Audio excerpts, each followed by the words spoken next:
En realidad yo trabajaba en esta clínica como cardióloga, es una clínica privada que tenía todas las especialidades, con un funcionamiento normal, es una clínica grande, tiene 5 plantas de internación, pero bueno, cuando fueron aumentando los casos y el Estado declaró el estado de emergencia y comenzaron las derivaciones del público, nos pareció que la mejor forma de organizarnos fue directamente cerrar o poner de zona sucia, digamos, 3 plantas de la clínica para este tipo de pacientes. Yo estoy abocada fundamentalmente a una de ellas, con un equipo de trabajo que somos los que nos encargamos de llevar la evolución de estos pacientes que están ingresados. Trinidad, ¿cómo es la situación ahora en Barcelona, por ejemplo, y en particular allí en tu clínica?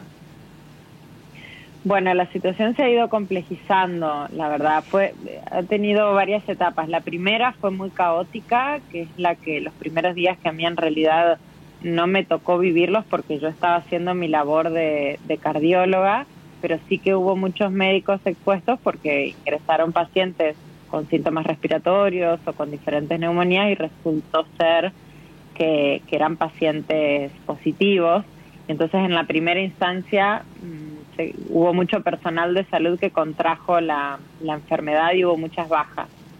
Posterior a eso, una vez que ya supimos de la cantidad de pacientes que íbamos a tener, ya nos fuimos organizando de manera tal que estamos bastante protegidos. Tenemos todas las medidas para trabajar con estos pacientes.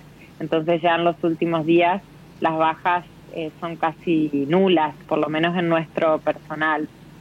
Y en las últimas horas sí que se nos ha complejizado porque, claro, estamos en la curva donde empiezan a aparecer las complicaciones en este tipo de pacientes. La cuarentena ya se sabe que ha hecho que hayan bajado el número de nuevos contagios y eso nos anima y nos da fuerzas para seguir, pero han quedado una gran cantidad de pacientes complejos y entonces el problema que tenemos ahora es que tenemos muy poco sitio en las unidades de cuidados críticos. Eso es lo que nos está pasando fundamentalmente en Barcelona, en Cataluña y en toda España. Por eso son tan altos los números de mortalidad en estos últimos días. Estamos rondando casi el 9% de mortalidad en Cataluña, que es muy alto eso, es un número demasiado alto. Claro, se ve saturada la capacidad sanitaria de respuesta, digamos. Claro, sobre todo la de los cuidados críticos, porque son pacientes que cuando ingresan al respirador llevan varios días. Nosotros recién hemos logrado extubar, es decir, quitarles el respirador y que tengan una buena evolución, 2 pacientes que son del inicio. Uno estuvo 18 días y otro 16 días vinculado al respirador. Entonces, claro, se satura el sistema de emergencias e incluso, claro, las derivaciones, porque en otro momento uno, si se llena la terapia intensiva, deriva a otro sitio, pero como estamos todos en la misma situación, esto es lo que se nos está haciendo más difícil de llevar en estos días. ¿Sigue siendo la franja de riesgo las personas adultas mayores? Sí, la realidad que la mayoría de los pacientes contagiados y que desarrollan neumonías, que son los que tenemos ingresados, recuerden que casi el 80% de pacientes que presenta la infección por coronavirus o no desarrolla síntomas o desarrolla síntomas leves, lo pasa como una gripe y lo puede pasar en casa. Los pacientes que ingresan son los pacientes que tienen complicaciones respiratorias, fundamentalmente lo que hacen son neumonías, y son neumonías bastante complejas y de difícil tratamiento y de difícil respuesta. Y sobre el día 7 u 8 de comenzado los síntomas respiratorios, estamos viendo una respuesta inflamatoria sistémica muy importante de estos pacientes y ahí es donde se empiezan a complejizar. Entonces, bueno, estamos trabajando con lo que podemos y haciendo todo lo que está a nuestro alcance, incluso haciendo tratamientos que en otro momento los haríamos solo en la UCI, hoy en día ya los comenzamos en la planta, sabiendo los pacientes que pueden complicarse. Y sí, lo que me preguntabas con respecto a la edad, en su mayoría son pacientes mayores, sobre todo los que se complican, que tienen patologías asociadas como por ejemplo la diabetes, la obesidad, pacientes que tengan enfermedades respiratorias previas, los asmáticos, los fumadores, porque le hace mucho daño al pulmón fundamentalmente este virus.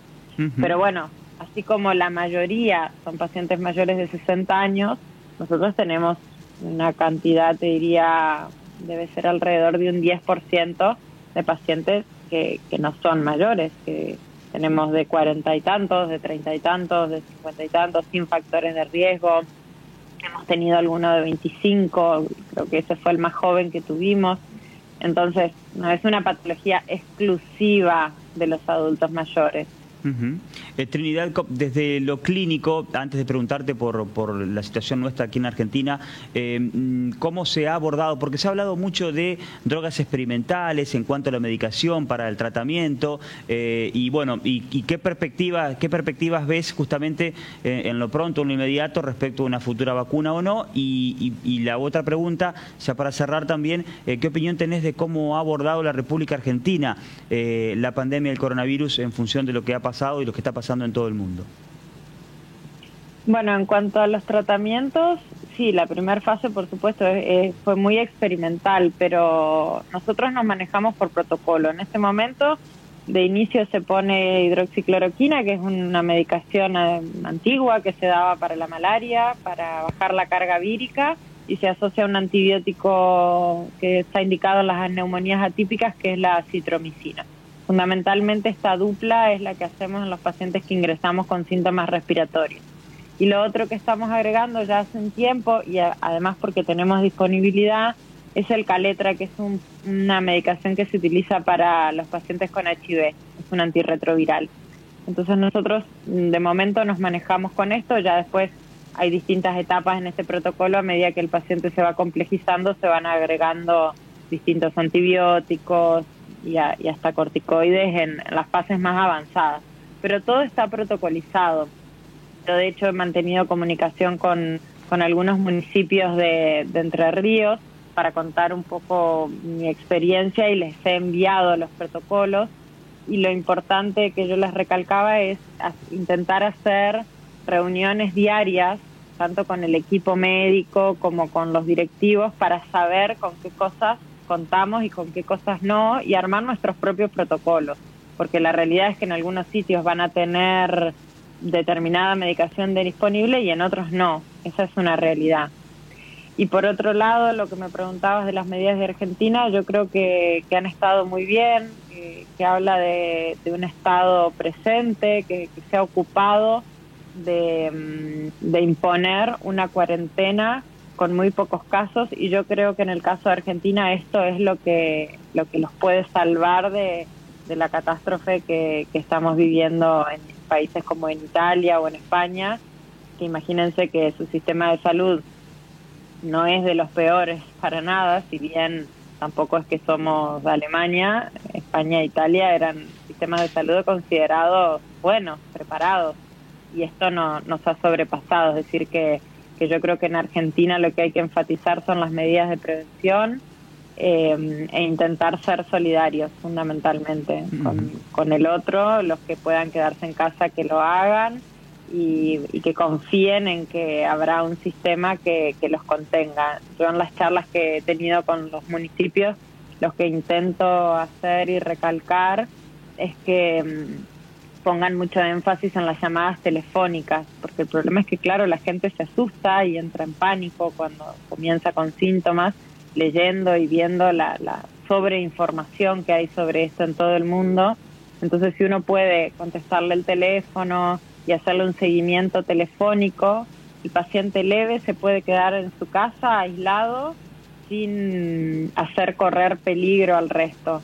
Y si tuviera la necesidad de trasladarse porque hay que darle asistencia, hacerlo de la forma más ordenada, que uno le explique que se tiene que colocar el barbijo, que tiene que colocar guantes, y explicar cómo trasladarse para hacer el menor daño posible. Yo creo que esto es la clave, sobre todo en lugares chicos, y en comunidades donde se puede hacer una contención telefónica adecuada.